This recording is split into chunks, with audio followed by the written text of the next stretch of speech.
नमस्कार। Times of Swaraj में आप सबों का स्वागत है। मैं हूं संतोष सिंह और टाइम्स ऑफ स्वराज के खास कार्यक्रम सीधी बात में आज हमारे साथ शत्रुघ्न प्रसाद सिंह जी हैं। कोई पहचान के मोहताज नहीं है। सांसद भी रह चुके हैं, बड़े शिक्षक नेता भी रहे हैं। बिहार के शिक्षा व्यवस्था में सुधार में अग्रणी भूमिका निभाने वाले कुछ व्यक्तित्व को अगर लोग याद करेंगे तो उसमें एक शत्रुघ्न प्रसाद सिंह भी होंगे कि इनसे हमारी बहुत शिकायत है, ढेर सारी शिकायत है।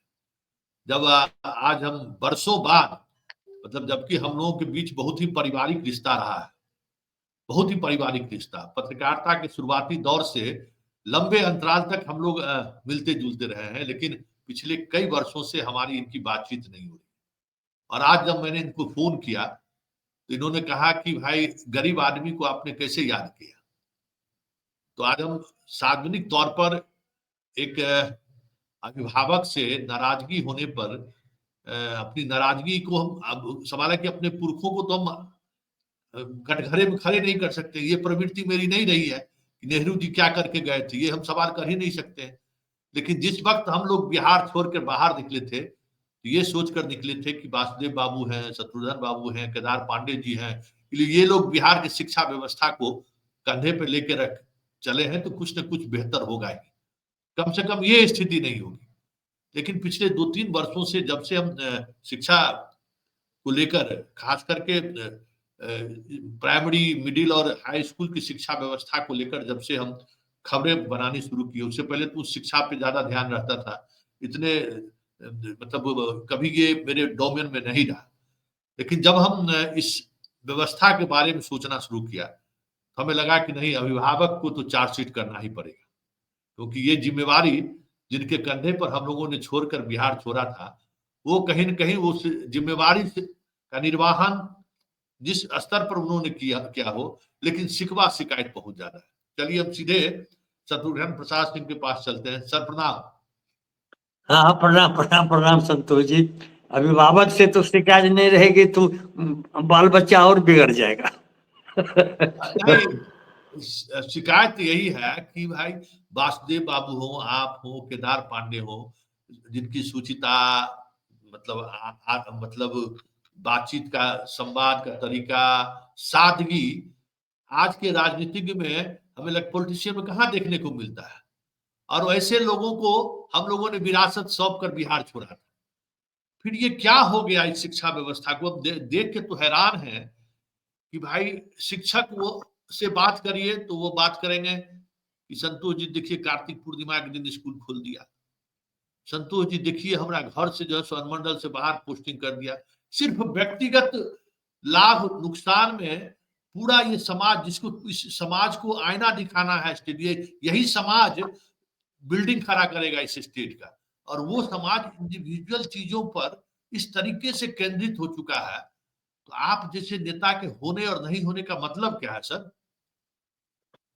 देखिए संतोष जी, ये विषय बहुत ही व्यापक है और ये व्यवस्था जनित पीड़ा का दंश आप भी भोग रहे हैं और हम पूरा शिक्षक समाज भी भोग रहे हैं और पूरा राज्य भोग रहा है।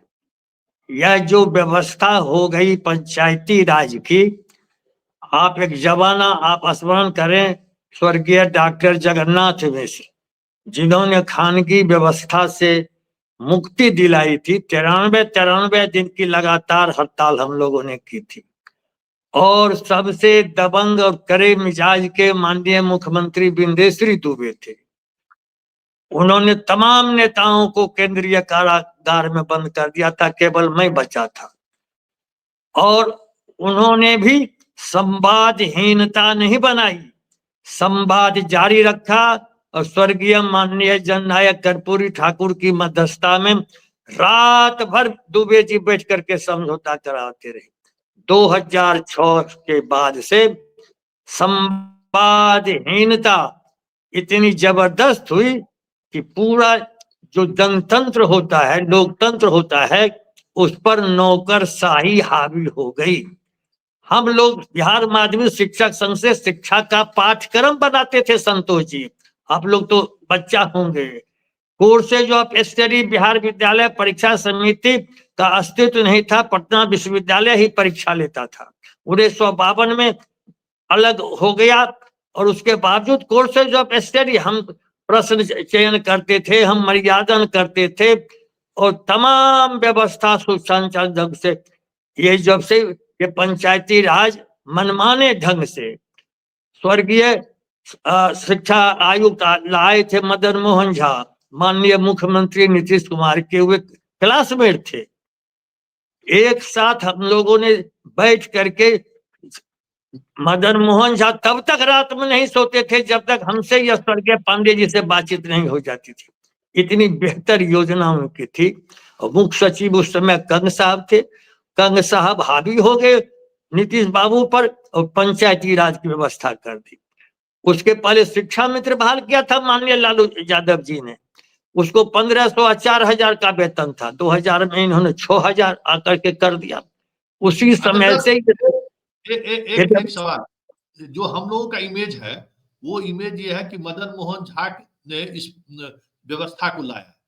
आप कह रहे हैं कि कंग साहब, ये बातें सामने आनी चाहिए। नहीं, मदन मोहन झा ने तो हम लोगों के साथ बैठ करके संतोष जी जो व्यवस्था बनाई थी कि जितने भी शिक्षक प्रशिक्षित होकर के आएंगे शिक्षक प्रशिक्षण महाविद्यालय से, उनकी सूची पहले रहती थी जिला शिक्षा अधीक्षक कार्यालय से। प्रशिक्षित शिक्षकों के पैनल से जब जब सेवानिवृत्ति होती थी शिक्षक बहाल होते थे, कोई अफरा तफरी नहीं थी, कहीं कोई गड़बड़ी नहीं थी। उस व्यवस्था को तोड़ दी। जो प्रारूप हमसे मदन मोहन झा जी ने डिस्कस किया था पूरे शिक्षक समाज से बैठ करके, और शिक्षाविदों की राय ली थी, सिविल सोसाइटी से राय ली थी, और उसको ऐसा दबाव दे दिया कि अब तो पंचायती राज हो गया। भारत के संविधान में 11वां 12वां सूची आ गई, जबकि 11वां 12वां सूची अभी भी देखिए आप, अनुसूची जो है शेड्यूल 11 12 शिक्षा नहीं है पंचायत के अधीन। आज भी जबरदस्ती उन्होंने नौकरशाही का वर्चस्व हो गया उसी दिन से। और अब तो ऐसा है, मैंने इधर तो हम तो कल्पना नहीं कर सकते थे। अब मैं 81 पार कर रहा हूं संतोष जी, नौकरशाही इस तरह से हावी हो जाएगी। मुख्यमंत्री से बातचीत होती है कई बार। मैं माननीय मुख्यमंत्री का धन्यवाद करता हूं कि जब हम लोग जाते हैं तो उठ करके वे स्वागत करते हैं। कर्पूरी ठाकुर की परंपरा के तर्ज पर वे विदा करते हैं उठ करके। लेकिन जो भी गड़बड़ी होती है, देख लिए हैं दीपक बाबू, ये आप लोग सब देख लिए, ठीक ठाक है, दस्तखत कर देते, पढ़ते ही नहीं। जितनी भी चिट्ठियां हम लोग लिखते हैं ये है नियम विरुद्ध। ये वर्तमान नियमावली तो भारत के संविधान का अनुच्छेद 13 का उल्लंघन करता है।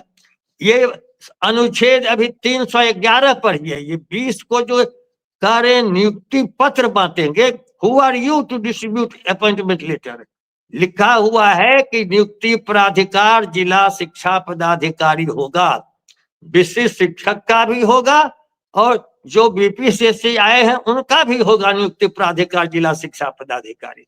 आप ये काहे के लिए तमाशा खड़ा कर रहे हैं? अभी तो सबका काउंसलिंग नहीं हुआ।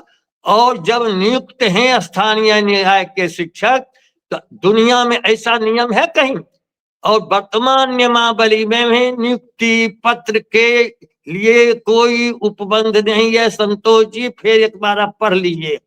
केवल है कि आप सक्षमता परीक्षा उत्तीर्ण होने के बाद विद्यालय में योगदान होते ही विशिष्ट शिक्षक कहलाएंगे। कोई नियुक्ति, हम नियुक्त हैं और नियुक्ति पत्र में क्या लिख रहे हैं? आप हमारी सेवा निरंतरता लिख रहे हैं? नहीं लिख रहे हैं। ये इस तरह से आप साजिश कर रहे हैं।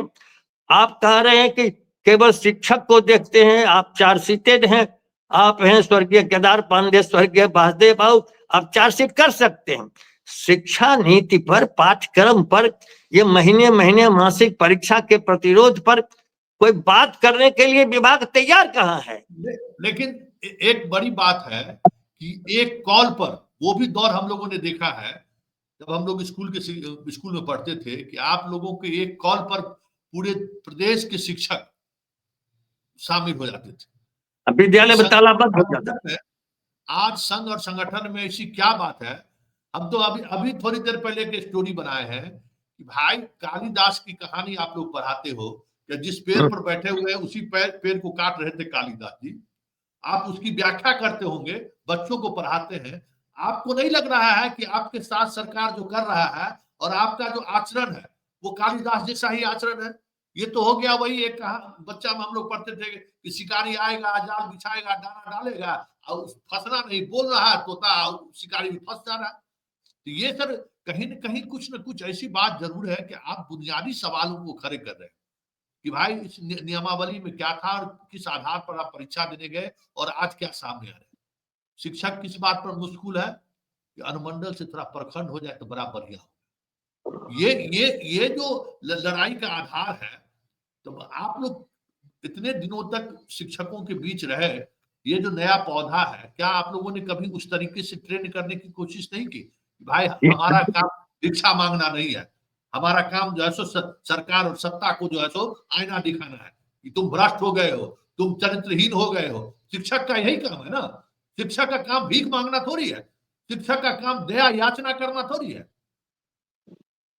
ठीक यही हम लोगों का फैसला था, जो आप कह रहे हैं कि हम लोग सक्षमता परीक्षा का बहिष्कार करेंगे, नहीं बैठेंगे। यह आह्वान यदि कायम रह जाता तो आज सरकार को झुक करके नियम में परिवर्तन करना पड़ता। अब वही साजिश फिर सरकार कर रही है कि हम नियुक्ति पत्र बांटेंगे। फिर हम कह रहे हैं कि हम मानेंगे नहीं, क्योंकि सभी नियम विरुद्ध, संविधान विरुद्ध कार्रवाई है। हम विधानमंडल के सत्र में 28 को धरना पर शिक्षकों को बैठने का आह्वान कर चुके हैं। रात में सचिव मंडल की हमारी बैठक हो गई, सर्वसम्मत से फैसला हुआ। फिर एक बार शिक्षकों को हम कहते हैं कि आप अफरा तफरी में, जल्दीबाजी में, लोभ लालच में नियुक्ति पत्र लेने के लिए दौड़ धूप परेशान मत होइए। पति पत्नी को तो ये प्रमंडल से बाहर कर रही है सरकार, आपको अनुमंडल से, प्रमंडल से बाहर कर रही है सरकार। कहता है कि एक अनुमंडल को 2 खंड में बांट देंगे। तो कैसे 2 खंड में बांट दीजिएगा? बाकी अनुमंडल का क्या होगा? राज्य में कोई भी ऐसा जिला नहीं है कि 10 अनुमंडल है। अनुमंडल का खुराफात दिमाग में आया कैसे? एकदम कैसे ये लोग माने की परीक्षा में उत्तीर्ण होकर के आता है। जब एक ही अनुमंडल का जिला है तो आप कहते हैं 10 अनुमंडल का विकल्प दीजिए, यानी 10 जिले से बाहर आप कहते हैं। माननीय मुख्यमंत्री से सीधी बातचीत हुई थी कि सबों को हम जिला के अंदर रखेंगे, शत्रुघ्न बाबू आप निश्चिंत होकर के जाइए। कल हमने विजय कुमार चौधरी को भी संबोधित किया, माननीय मुख्यमंत्री को, कि आप देखिए, पढ़िए नियम कि अनुमंडल का एक खुराफात किसके दिमाग में आया? ये बैजनाथ यादव के दिमाग में आया कि सिद्धार्थ के दिमाग में आया? निदेशक महोदय तो जोगेंद्र सिंह अभी अभी आए हैं और पिछड़ा रिकॉर्ड इनका बेहतर रहा है। ये तो बेचारा परेशान है कि अनुमंडल की अवधारणा कहाँ से आई है। और दूसरी सबसे बड़ी समस्या है, ये अंतर ही नहीं समझते हैं सिद्धार्थ जी कि हम वित्त विभाग के सचिवालय के कर्मचारी की सेवा शर्त बना रहे हैं। ये सुनील बाबू शिक्षा मंत्री पूछते हैं कि हम कांस्टेबल की सेवा शर्त बना रहे हैं। ये शिक्षा की अवधारणा ही नहीं है। शिक्षा क्या है, अध्ययन अध्यापन क्या है? हम मानव संसाधन हैं, हम मानव के निर्माण के कारखाने के कारीगर हैं। ये मानव निर्माण के कारखाने के और भविष्य के निर्माण करने वाले हैं। यह समझ, यह अवधारणा है ही नहीं। ये संवेदनहीन संचिकाओं पर अथवा संवेदनहीन कंप्यूटर चलाने वाले ही शिक्षक नहीं हैं, ये मन मिजाज बनाने वाले शिक्षक हैं। ये जो आज की संतान है, कल भविष्य है, वह उसके निर्माण करने वाले शिक्षक हैं। इनको तनाव में रखते हैं। कैंसर पीड़ित एक पत्नी का पति मेरे दरवाजे पर शिक्षक आया, सर हम पति हैं तो पति का नाम आता है, जो हम ई कोर्स पोर्टल खोलते हैं और पत्नी का नाम गायब है, पत्नी के बाद बच्चे आते हैं। हमने बेगूसराय भरा, आ गया डालमिया नगर। ये क्या तुम ई शिक्षा पोर्टल कोर्स बनाए हो? ये क्या बनाए हो, ये किस इंजीनियर बना दिया जिसको ज्ञान नहीं है। 5 दिन से क्रैश कहता है, क्रैश हो गया। तुम देखता क्या कहता है, क्रैश हो गया। इतनी तकनीकी समझदारी कंप्यूटर की पोर्टल की मेरी नहीं है। रोती है। कई लड़कियां हैं मेरे गांव की, कोई अररिया में है, कोई किशनगंज से गोपालगंज में है। तो चलिए, पाठक जी का जमाना था, रेडमाइजेशन में कर दिए। अभी तो आप जो दिव्यांग है, असाध्य रोग से पीड़ित है, उसको यदि नैहर में रहने दीजिए, ससुराल में रहने दीजिए। अब कहते हैं अपने पति के पदस्थापन के अनुमंडल में भी नहीं, पति के पदस्थापन गिरी पंचायत में भी नहीं, तो चला जाएगा ये आसाम, चला जाएगा झारखंड, चला जाएगा उत्तर प्रदेश।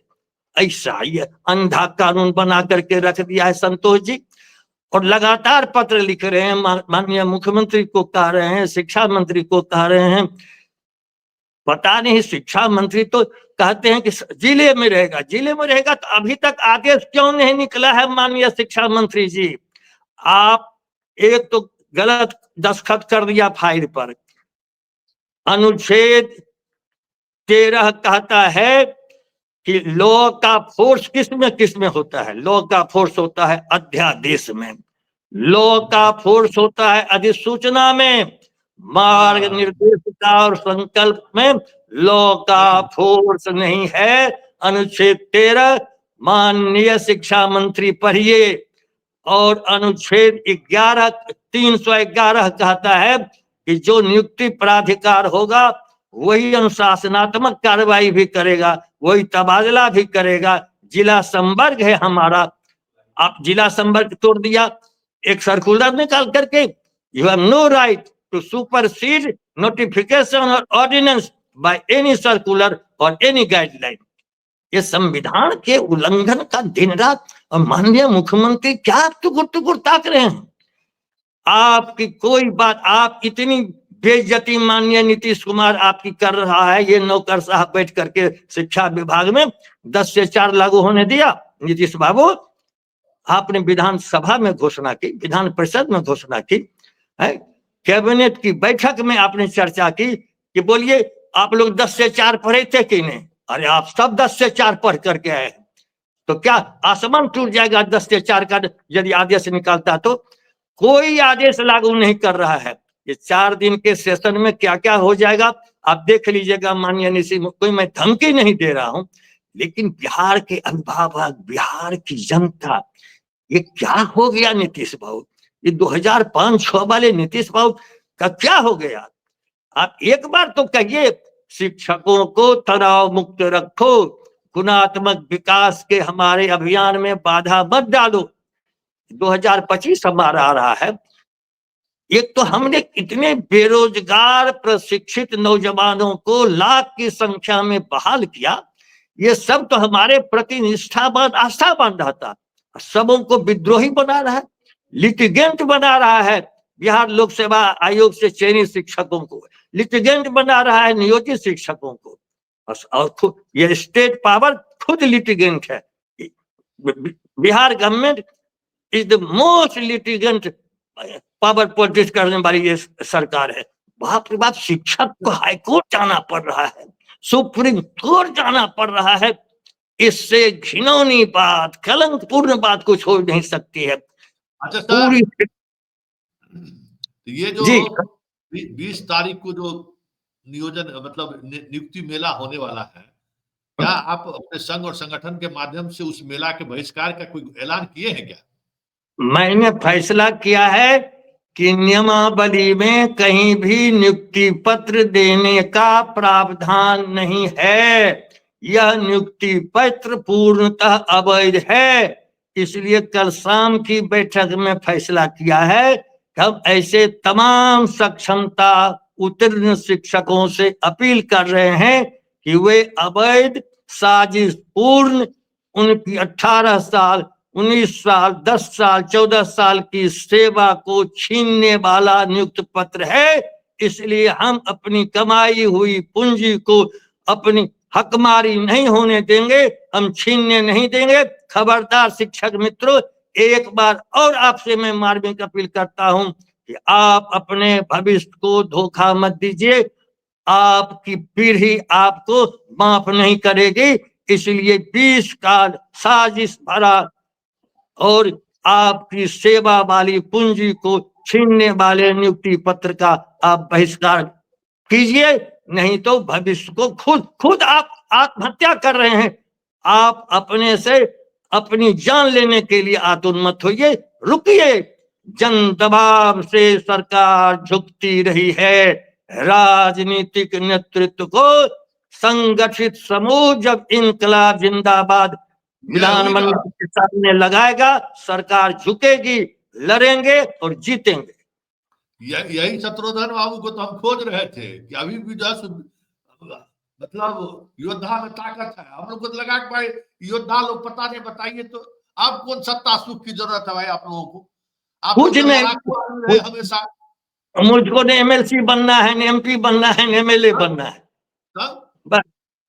कोई लोभ लालच नहीं, कोई राजनीतिक महत्वाकांक्षा नहीं। लेकिन जब तक मैं अंतिम सांस ले रहा हूं संतोष जी, अब तो जनवरी में 82 पहुंच जाऊंगा, तब तक अन्याय के विरुद्ध, संविधान के विरुद्ध, नियम के विरुद्ध लड़ता रहूंगा, लड़ता रहूंगा, लड़ता रहूंगा।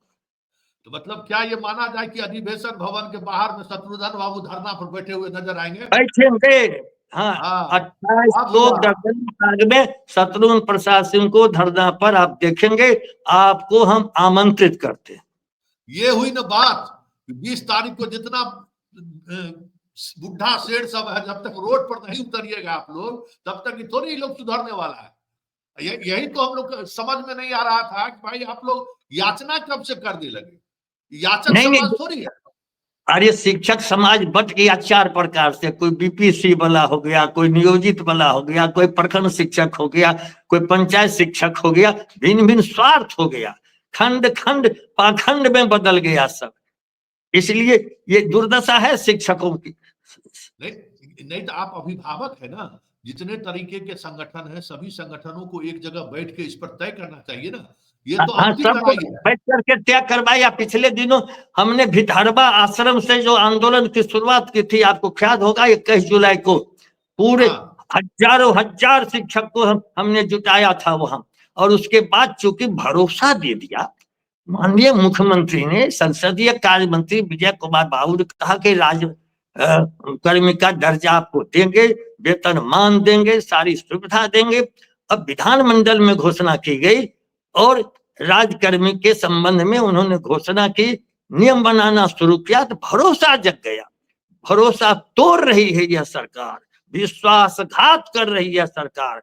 तो अब सरकार जब विश्वासघात कर रही है, अपमानित कर रही है, प्रताड़ित कर रही है शिक्षकों को, इस अपमान, इस प्रताड़ना को अब हम निश्चित रूप पर सड़क पर आ रहे हैं। माननीय उच्च न्यायालय भी हमारे बहुत से शिक्षक गए हैं, उनसे भी सब हम लोग उचित परामर्श विमर्श कर रहे हैं और इसको हम अंतिम दम तक छोड़ेंगे नहीं।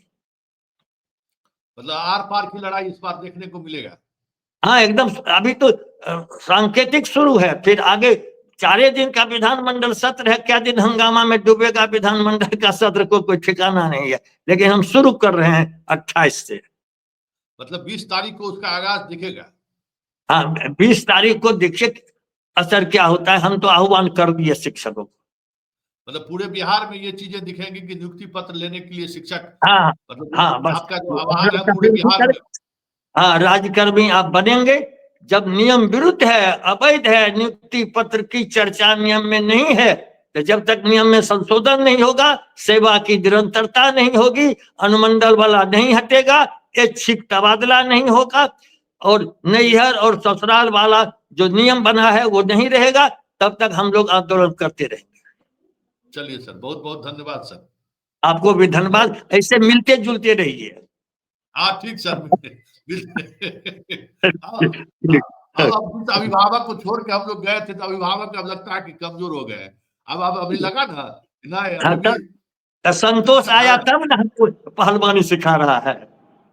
ठीक ठीक सर। हमारे साथ थे शत्रुघ्न बाबू, जिन सवालों को लेकर हम लगातार अपनी बात रख रहे थे कि भाई शिक्षक समाज याचक समाज कब से हो गया।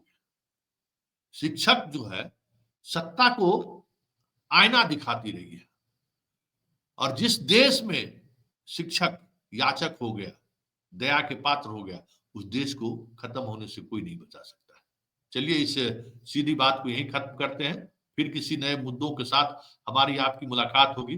फिलहाल इजाजत दीजिए, नमस्कार।